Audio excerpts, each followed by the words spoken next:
تصنيفي الشخصي من جوردن 1 ل 14. لو انت مش عارف ايه هي المصطلحات دي، فالفوق هو الاحسن وتحت هو الاسوأ. التصنيف ده هيكون مركز على الالوان بتاعت السنيكر، شكله وطريقه لبسه، على الحاجات العاديه زي مثلا الجينز، التشينو، السويت بانتس والكلام ده كله. هنبدا من تحت لفوق، وهيكون اول واحد معانا هو الجوردن 14. انا بصراحه مش عاجبني خالص، ما شفتلوش ولا اصدار حسيت ان انا اوكي ممكن ده اجيبه واحاول اعمل له ستايل او البسه او كده. مفيش اي حاجه من الاصدار ده بصراحه، فانا هحطه تعبان. اللي بعديه هيكون جوردن 13، وانا شايف بصراحه ان جوردن 13 كان في كام اصدار منه كان عاجبني، خصوصا السول فلاي جوردن 13، وهو اصلا السنيكر كذات نفسه حلو مش وحش، فانا هحط ان هو يكون شغال. بعد كده جوردن 12، وهتكلم على شكله ان هو حلو جدا، ولو اتعمل له كولابوريشن اكتر وغيره في الالوان ممكن يطلع يكون جامد. نزل الاماما نير جوردن 12 كان كويس، والشادو ستيلث كان جامد، فانا شايف ان هو بصراحه يتحط في عادي. بعد كده جوردن 11. جوردن 11 كهيستوري هو عمل حاجات كتير جدا في الكورت، بس بغض النظر عن الموضوع ده عشان مش ده اللي احنا بنحكي فيه. جوردن 11 مبدئيا انا لما جربته في رجلي لقيته مريح جدا. تاني حاجه لقيت شكله والوانه وبيستخدموا فيه حاجات حلوه جدا.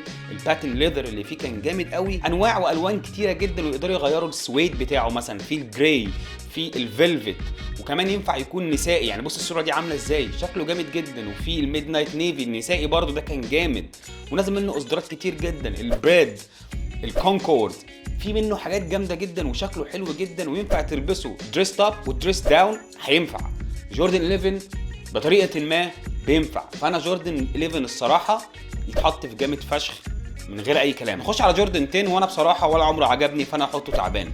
جوردن 9 و8 يا جماعه انا احطهم الاثنين مع بعض، بغض النظر ان جوردن 8 الاو جي كلر واي بتاعته كانت حلوه شغاله. الكلر واي كان الاقوى، والباجز باني كانوا شغالين، بس انا كسنيكرز في نفسه الاثنين بصراحه هيكونوا تعبانين. بعد كده نزل جوردن 7 بالاو جي كلر واي اللي هو البوردو، فانا عشان اللون مش اكتر اللي نزل بيه، وانا شايف السنيكر مش وحش قوي، يعني ما اقدرش احطه تعبان، فهيكون شغال.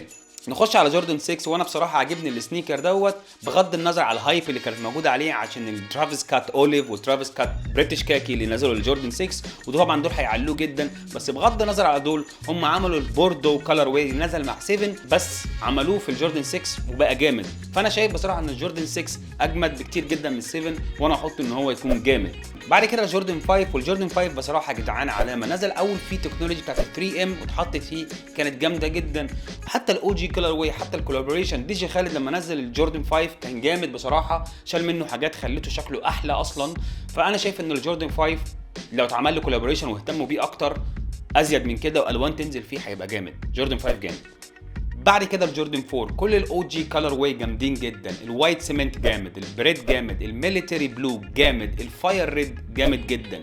لو هتتكلم بقى على الكولابوريشن والتعاونات اللي بتحصل، جوردن 4 هو اول جوردن يتعمل كولاب مع براند. اول واحد يتعمل هو كان انديفيتد، كان جامد جدا. واكيد انت شفت السنيكر ده، السنيكر ده غالي قوي محدش يعرف يجيبه لانه هو اصلا ما نزلش. كمان الكولابوريشن الثانيه اللي انا شايفها بصراحه جامده جدا، الكاز كولابوريشن الاسود والرصاصي، الاثنين دول جامدين جدا، ودول بالنسبه لي جراي يا جدعان. اليونين كولابوريشن كان جامد جدا، الاوف وايت كولابوريشن كان جامد جدا. كمان ام عمل 2 جوردن 4، واحد الازرق والتاني اللي كان عامله اصلا مع كارهارت، الاثنين جامدين جدا. فجوردن 4 من غير اي كلام جامد فشخ. بعد كده الجوردن 3، وصدقني جوردن 3 هيبقى في السنه دي والسنه اللي جايه من السنيكرز الجامده جدا. جوردن 3 بصراحه عالمي بغض النظر عن كل الاو جي كلر واي اللي نزلوا معاهم، كلهم حلوين. حتى الكولابوريشن كانت حلوه، الاماما نير كولابوريشن كان جامد جدا. ان هو من الجوردنز الوحيده اللي شكله حلو جدا في اللبس، على الجينز، على اي حاجه، وفي نفس الوقت من اكتر ريترو مريح جدا. فهو مريح مع الرجل وفي نفس الوقت شكله جامد جدا. اللي صمم السنيكر ده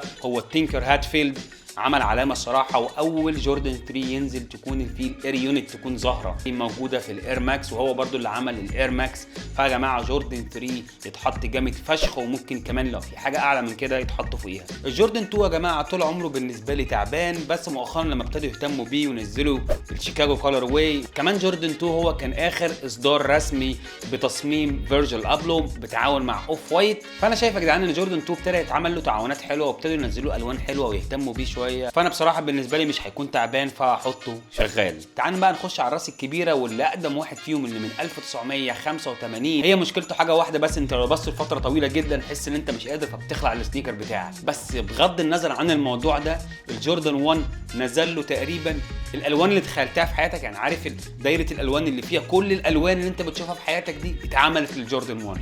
نزل منه انواع كتير جدا، حتى اللو بتاعه جامد جدا. جوردن 1 يتلبس على اي حاجه، شورتات شغال، سويت بانس شغال، حتى لو ضرب البوكسر ولابس جوردن 1 شغال. كمان الحاجه اللي بتعجبني جدا في الجوردن 1 ان كل ما تلبسه اكتر طول ما شكله يبقى احلى، وكل ما يقدم طول ما شكله يبقى احلى، ودي حاجه غريبه جدا في سنيكر. فاللي يقول لك اللي جوردن 1 اوفر ريتد قول له انت مش فاهم حاجه، وجوردن 1 جامد فشخ.